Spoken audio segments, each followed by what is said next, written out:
The sign said electrified fence, 10,000 volts, do not touch. But Nedry opened it with his bare hand and unlocked the gate, swinging it wide. He went back to the Jeep, drove through the gate, and then walked back to close it behind him. Now he was inside the park itself, no more than a mile from the east dock. He stepped on the accelerator and hunched forward over the steering wheel, peering through the rain-windshield as he drove the Jeep down the narrow road. He was driving fast. Too fast. But he had to keep to his timetable.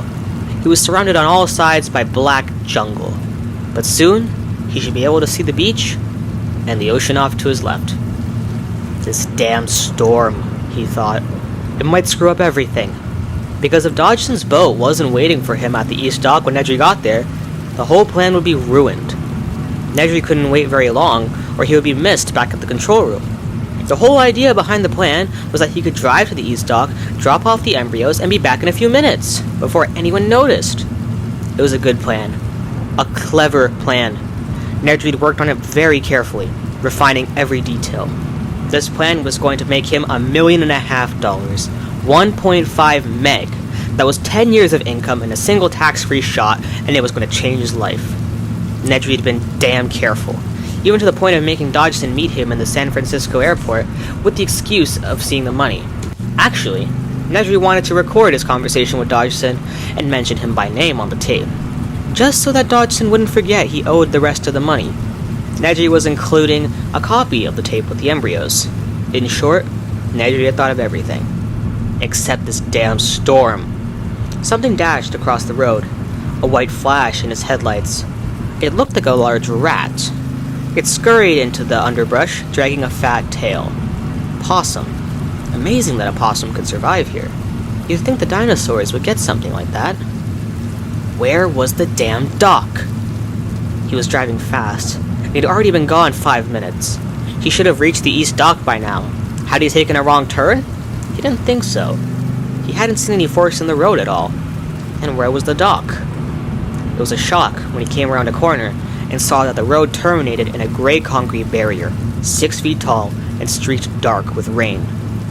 He slammed on the brakes, and the Jeep fishtailed, losing traction in an end-to-end spin, and for a horrified moment, he thought he was going to smash into the barrier. He knew he was going to smash, and he spun the wheel frantically, and the Jeep slid to a stop, the headlamps just a foot from the concrete wall. He paused there, listening to the rhythmic flick of the wipers. He took a deep breath and exhaled slowly. He looked back down at the road. He'd obviously taken a wrong turn somewhere. He could retrace his steps, but that would take too long. He'd better try and find out where the hell he was. He got out of the Jeep, feeling heavy raindrops spatter his head.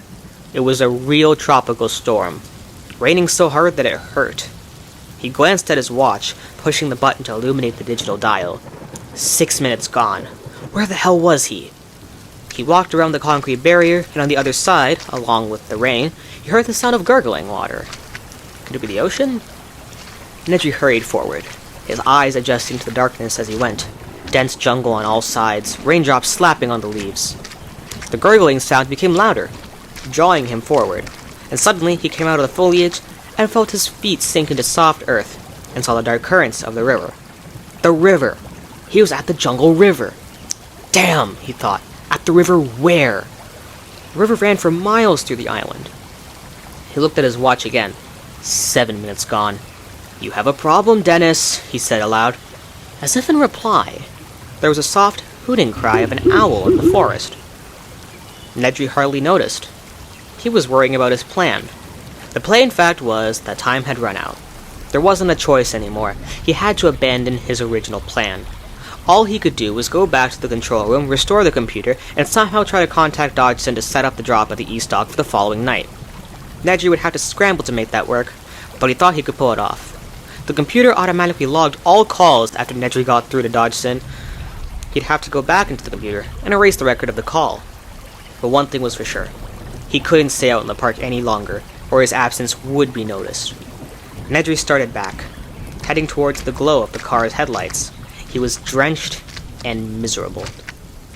He heard the soft hooting cry once more, and this time he paused.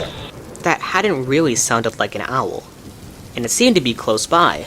in the jungle somewhere off to his right. As he listened, he heard a crashing sound in the underbrush, then silence. He waited, and heard it again. It sounded distinctly like something big, moving slowly towards him through the jungle. Something big. Something near. A big dinosaur. Get out of here. Nedry began to run. He made a lot of noise as he ran, but even so, he could hear the animal crashing through the foliage and hooting.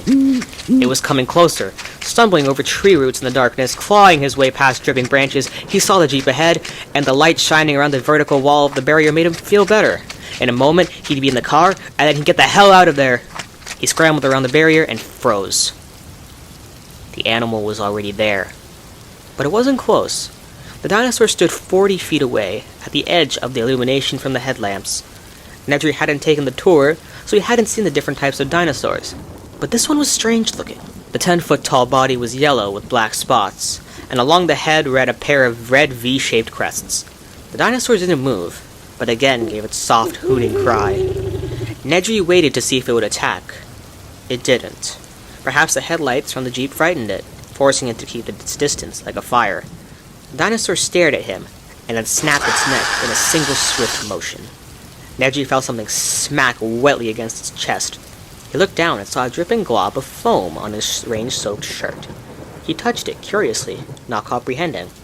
It was spit. The dinosaur had spit on him. It was creepy, he thought.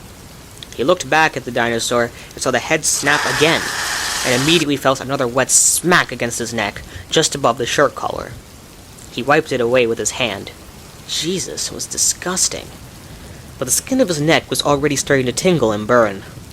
And his hand was tingling too. It was almost like he had been touched with acid. Nedry opened the car door, glancing back at the dinosaur to make sure it wasn't going to attack, and felt a sudden, excruciating pain in his eyes, stabbing like spikes into the back of his skull, and he squeezed his eyes shut and gasped with the intensity of it, and threw up his hands to cover his eyes, and felt the slippery foam trickling down both sides of his nose. Spit. The dinosaur had spit in his eyes. Even as he realized it, the pain overwhelmed him, and he dropped to his knees, disoriented, wheezing. He collapsed onto his side, his cheek pressed to the wet ground, his breath coming in thin whistles through the constant, ever-screaming pain that caught flashing spots of light to appear behind his tightly shut eyelids. The earth shook beneath him, and Nedry knew the dinosaur was moving. He could hear its soft hooting cry, and despite the pain, he forced his eyes open, and still he saw nothing but flashing spots against black. Slowly the realization came to him. He was blind. The hooting was louder as Nedry scrambled to his feet and staggered back against the side panel of the car, as a wave of nausea and dizziness swept over him. The dinosaur was close now. He could feel it coming close. He was dimly aware of its snorting breath, but he couldn't see. He couldn't see anything, and his terror was extreme. He stretched out his hand, waving wildly in the air to ward off the attack he knew was coming. And then there was a new searing pain, like a fiery knife in his belly. And Nedry stumbled, reaching blindly down to touch the ragged edge of his shirt, and then a thick, slippery mass that was surprisingly warm. And with horror, he suddenly knew he was holding his own intestines in his hands. The dinosaur had torn him open. His guts had fallen out. Nedry fell to the ground and landed on something scaly and cold. It was the animal's foot. And then there was a new pain on both sides of his head. The pain grew worse, and as he was lifted to his feet, he knew the dinosaur had his head in its jaws. And the horror of that realization was followed by a final wish. That it would all be ended soon.